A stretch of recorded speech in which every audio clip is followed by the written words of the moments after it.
saw this on Twitter. They said, name one Janet Jackson album you don't play about. So, obviously, first off, Rhythm Nation 1814, one of my pop Bibles for sure. I mean, hit after hit after hit.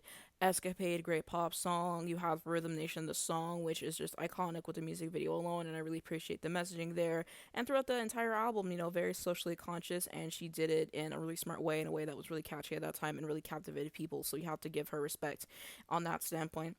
Black Hat is a song that she wrote by herself, which I really love.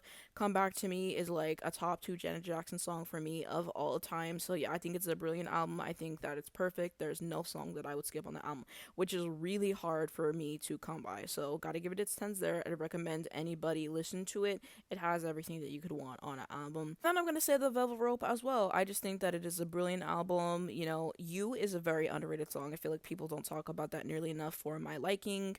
I also really like Special. I feel like that's an underrated track.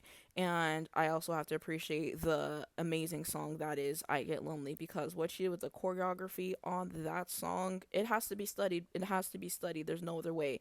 You also have songs such as Go Deep. You have Got Till It's Gone with Q-Tip. Again, no skips on this album. Flawless in my opinion. It's a top two album of all time for me.